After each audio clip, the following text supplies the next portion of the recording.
भाजपामध्ये जुन्या जाणत्या लोकांना उमेदवारी न दिल्यामुळे अखेर भाजपचे युवा जिल्हाध्यक्ष राहिलेल्या दत्ता गांगळे यांना भाजपा सोडून शिवसेनेमध्ये प्रवेश करावा लागलेला आहे। सध्या ते सिवड या ठिकाणी शिवसेनेच्या माध्यमातून उभे आहेत। आपल्याबरोबर दत्ता गांगळे, आपण त्यांच्याशी बोलूया।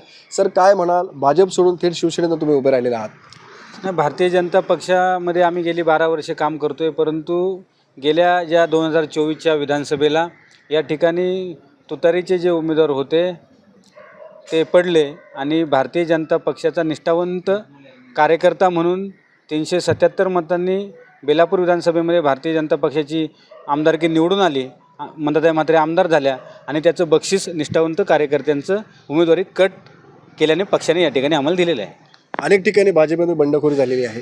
त्याची कारणं हीच आहेत की मूळ ज्यांनी पक्ष वाढवला बूथवरती, म्हणजे कार्यकर्ता कुठला ग्राह्य मानला जातो, बूथवरती जो पक्षाला विजय मिळवून देतो त्या ठिकाणी A+चे बूथ आहेत, त्या ठिकाणी तुम्हाला कार्यकर्ता आयात करण्याची गरज नव्हती। तो कार्यकर्ता सर्व अर्थाने सक्षम होता। अशा ठिकाणी कार्यकर्ते कमकुवत ठिकाणी तुम्ही आयात केले तर समजू शकतो, पण ज्या ठिकाणी भाजप मजबूत आहे, A+चा बूथ आहे, त्या ठिकाणी आपला कार्यकर्ता सर्व अर्थाने निवडणूक लढवण्यासाठी सक्षम आहे।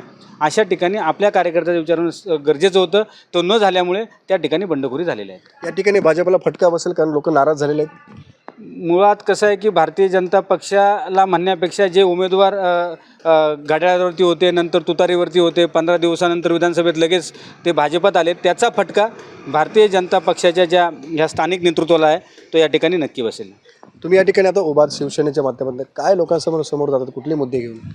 कसं आहे की या ठिकाणी महत्त्वाचा जो मुद्दा आहे, आपण या ठिकाणी उभं आहोत, तिथे सिडकोच्या कॉलनी आहे आणि पुनर्विकासाचा या ठिकाणी मुद्दा आहे। या ठिकाणी पुनर्विकास मी चळवळ सुरू केली आणि सेल्फ रिडेव्हलपमेंट हा आपले मुख्यमंत्री देवेंद्रजी फडणवीस साहेब, आदरणीय उपमुख्यमंत्री एकनाथजी शिंदे साहेब यांनी सेल्फसाठी 13 सप्टेंबर 2019 रोजी एक GR काढला आणि ह्या सगळ्या सिडकोच्या वसती आहेत ह्या सेल्फ रिडेव्हलपमेंटद्वारे पुनर्विकास करण्याचे त्यांनी योजलं आणि कदाचित याचा आम्ही या पाठपुरावा केला, त्याचंच कदाचित ह्या उमेदवारी कट होण्यामागे हे मोठं बिल्डरांचा अर्थ करणं आहे। तर आमचं प्रामुख्याने प्राधान्य आहे की हे जे सेल्फ रिडेव्हलपमेंट या ठिकाणी आहे त्या ठिकाणी त्या नागरिकांना त्याचा लाभ मिळवून द्यायचा। आमचे जे ग्रामस्थ आहेत करावे गावातले, त्यांच्या मालमत्तांना तिप्पट असा कर आकारला आहे, कारण त्यांनी अनधिकृत घर ठरवून, गरजेपोटी बांधलेलं घर आहे, त्या अनधिकृत ठरवून त्या ठिकाणी तिप्पट असा मालमत्ता कर त्या ठिकाणी आकारलेला आहे। पहिल्याच महासभेमध्ये आम्ही तो तिप्पट मालमत्ता कर जो आहे तो रद्द करण्याची आम्ही या ठिकाणी मागणी करणार आहोत। बाकी वॉटर मीटर गटर या नगरसेवकांच्या प्राथमिक सुविधा आहेत, परंतु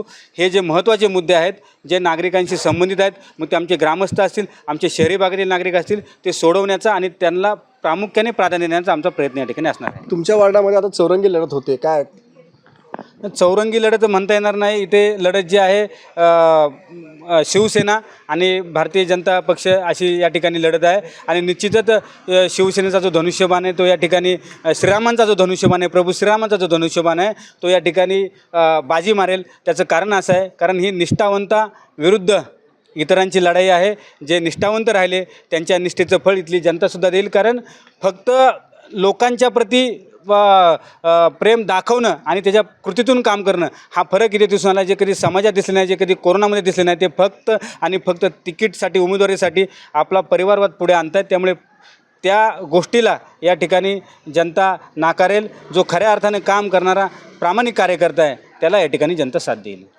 गेल्या अनेक वर्षापासून आपण निष्ठावान राहिलो असल्यामुळे जनतासुद्धा निष्ठावान उमेदवाराच्या मागे उभा राहील, अशा प्रकारचं दत्ता गांगळे यांनी स्पष्ट केलेलं आहे। विनायक पाटील, ABP माझा, नवी मुंबई। ABP माझा, उघडा डोळे बघा नीट।